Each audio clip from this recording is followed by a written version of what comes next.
I'm Prasanth. So I'm actually a machine learning engineer in Seattle. I did my master's from North Carolina, and yeah, I get to present. I'm presenting this project which I've done some time back on improving question answering performance using language heuristics and knowledge distillation.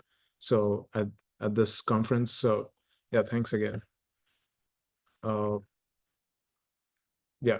So the agenda of this of my presentation would be I'd go over the abstract a bit and some introduction and motivation for this problem and some related work and go over my proposed approach.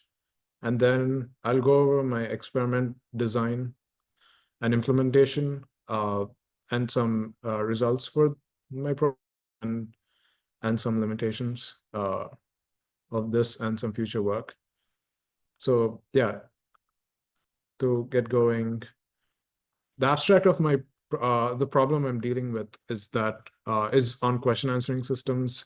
So question answering has emerged as powerful platforms for automatically answering questions asked by humans in natural language using either a pre-structured database or a collection of natural language documents.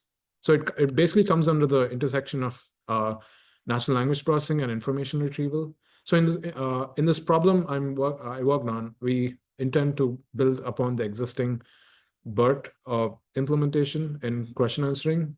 We use knowledge distillation, which is a regularization technique, and data augmentation techniques, as well as linguistic post-processing to run inference and test our model against a varied data set.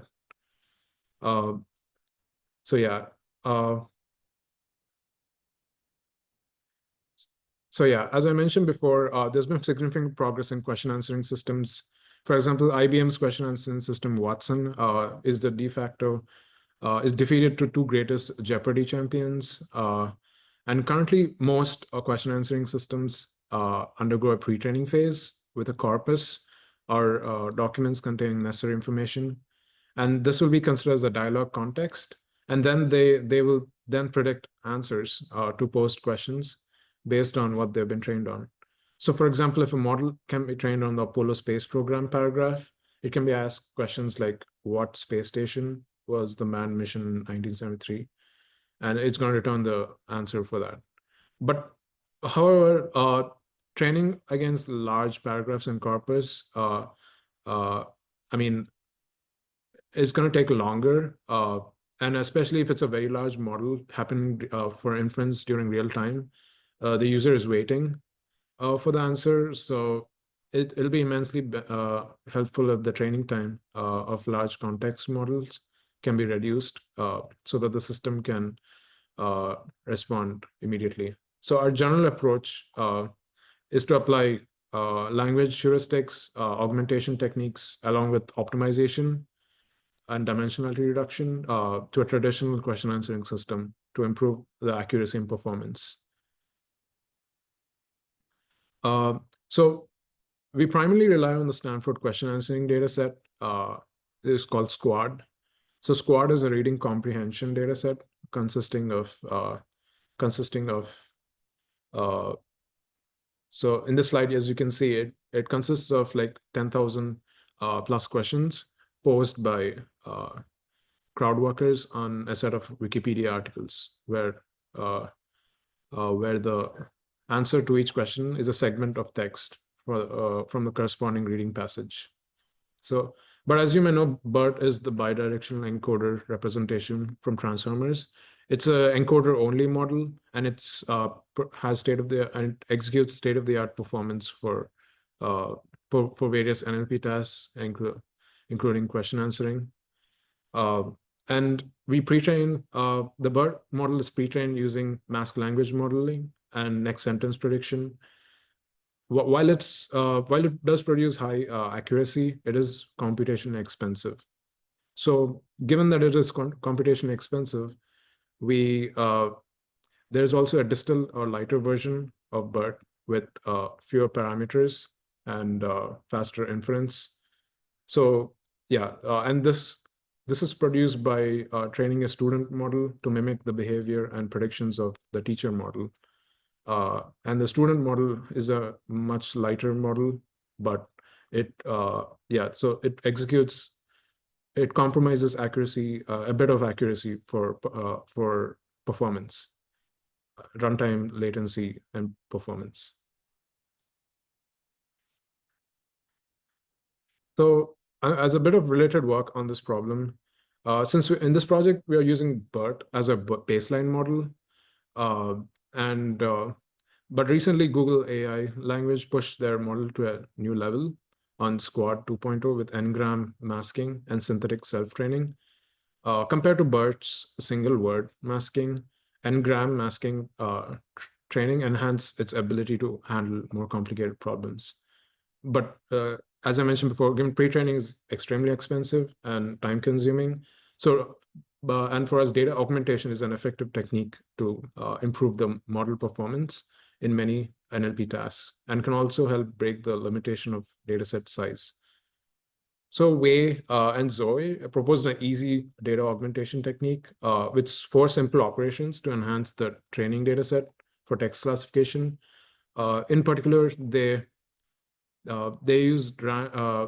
perform synonym replacement, random insertion, random swap, and random deletion. But however, nobody tried this method on a more challenging task, which is question answering. So inspired by their method, we designed a similar technique for Squad V2 dataset in this paper. So in other papers like QANet, researchers augmented the data by adding back translated data and tuned the augmentation data ratio to achieve great performance.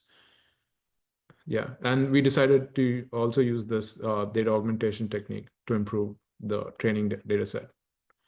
Besides, researchers also found linguistic patterns and knowledge base can benefit from question answering.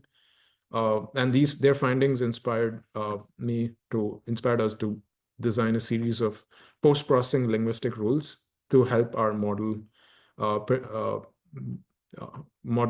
predict answers better. And there has also been work on training BERT models. They are using knowledge distillation, so to increase the runtime performance, and we definitely incorporate that technique into our paper. So our proposed approach contains of 3 steps. So we perform post-processing and data augmentation before running inference and on our models. And we fine-tune a pre-trained distill BERT and a BERT teacher model for this. And then after our model produce logits, we run linguistic post-processing after detokenization to adjust the probabilities of predicted answers based on question type and known lexical cues. So so just to give an example of pre-processing, so we take a list of contexts, which are basically paragraphs from Squad 2.0 dataset. We ignored determiners, proper nouns, and punctuations. And with the remaining words, with 50% probability, we pick the synonym of the word and replace the word with a randomly selected synonym.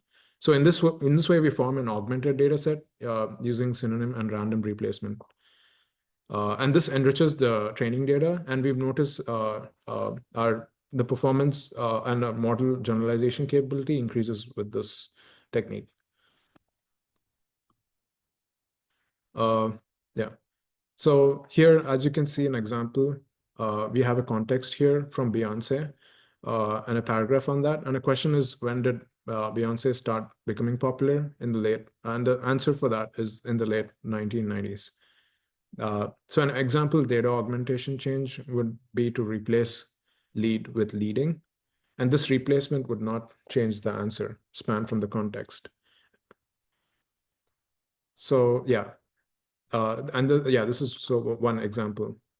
So as I mentioned, the goal of data augmentation would be to increase the diversity of data set as well as mitigating overfitting. Yeah, and as you can see in this, another example over here is Instead of in various singing and dancing competitions, we did in multiple singing and dancing competitions. And as a child, we replaced that with as a youngster. So, and this is before fine-tuning our BERT model. Yeah, and we use two different variants of BERT, which is the bidirectional encode representation transformer. The original BERT model has a high memory footprint, and since it's a much larger model, and the distill version is obviously smaller and faster and lighter, but it's definitely beneficial for resource constraint scenarios and for real-time pipelines. So the student model, which learns soft labels or intermediate representations from the teacher, as shown in this diagram, from the original teacher BERT model.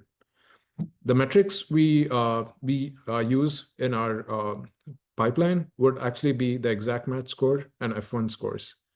So the exact match score actually computes, it computes the, it's a metric that measures how accurately a model's predicted answer matches the ground truth answer character by character.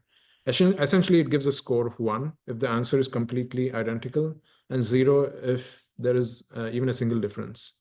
It's obviously considered as a strict evaluation metric because it considers exact matches since it's binary in nature. But we also, to incorporate that strict, we also use F1 score, which is a more nuanced understanding of answer correctness.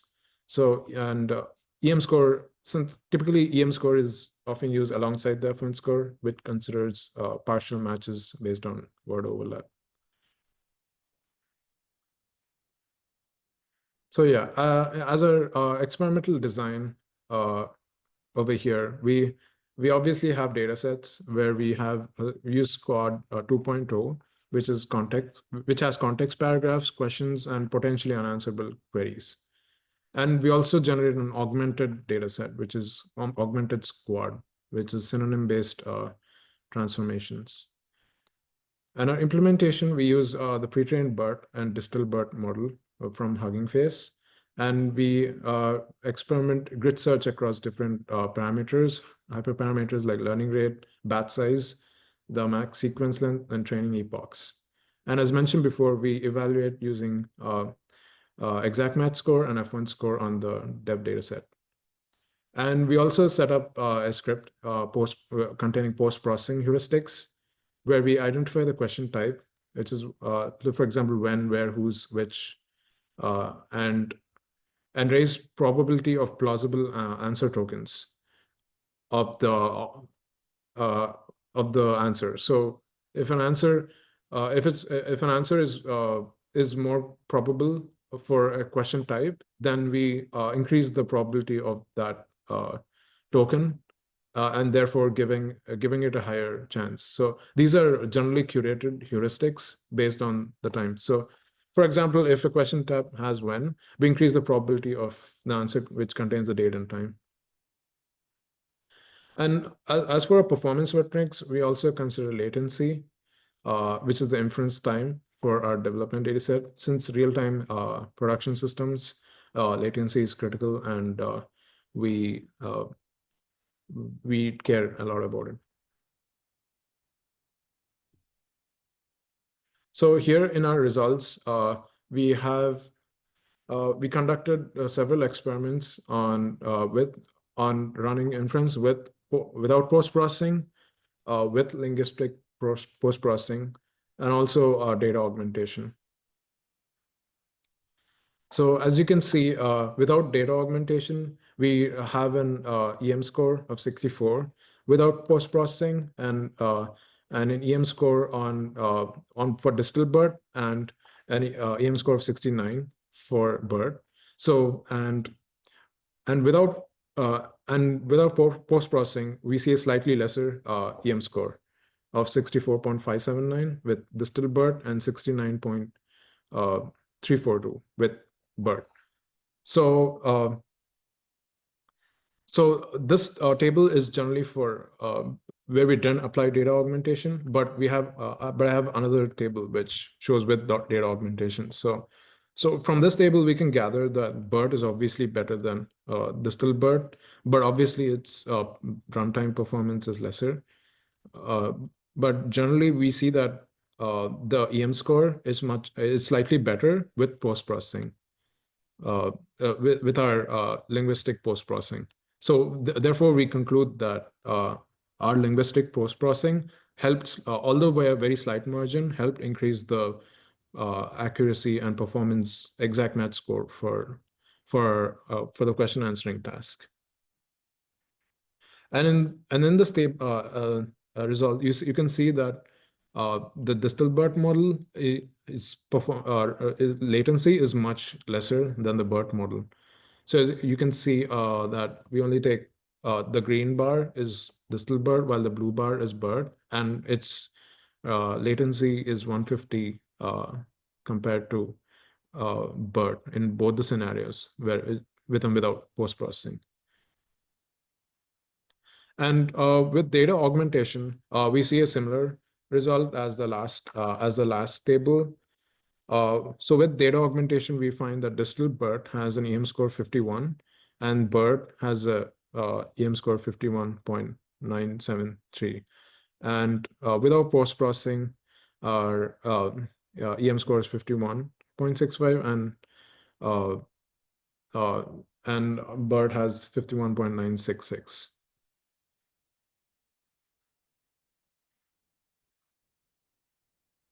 So yeah, a bit more on linguistic post-processing. So when considering post-processing, as I mentioned, we simply check the question type.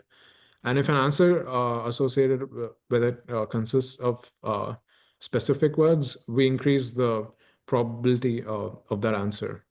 And this way, so an answer which might have low probability due to the inaccuracy of the model, will have its probability increased. So yeah, and the right graph provides a distribution of the question types in our data set. Most of it is what, but we also have who, how, when, which. Yeah, and this is the general general analysis we found that the BERT model for question answering, it takes more time and resources to train and infer using the BERT model. It is definitely more accurate, having slightly higher exact match score than distilled BERT. And linguistic post-processing helps improve the exact match score by a slight margin. But for distilled BERT, since it's a lighter version, our inference is faster than BERT, and it obviously compromises the exact accuracy, as the exact match score is slightly less than BERT. And linguistic post-processing also helps improve the exact match score by a slight margin. So if we also found that direct inference on augmented data without fine-tuning the BERT or distilled BERT model on it would slightly reduce the exact match score as well, since the tokens have not been seen by the original model, its performance is slightly degraded. So just for some limitations and discussion, training the BERT model from scratch is time-consuming and resource-heavy using pre-trained checkpoints. So our post-processing linguistic rules, it covers only 14% of question types. It's like when, where, and it's hard to design domain agnostic rules for what or how questions. So our span of post-processing linguistic heuristics is pretty limited to certain types of questions, and it doesn't cover what or how questions. And our current data approach for data augmentation can actually a bit degrade the performance if the model is not fine-tuned or retrained on the augmented data set. Because the model hasn't seen the context of these new tokens, synonym tokens before. So, and some potential errors could be a linguistic structure mismatch where partial or incorrect phrases are chosen, or entity confusion, like the commission versus the council. As a conclusion or some takeaway work, we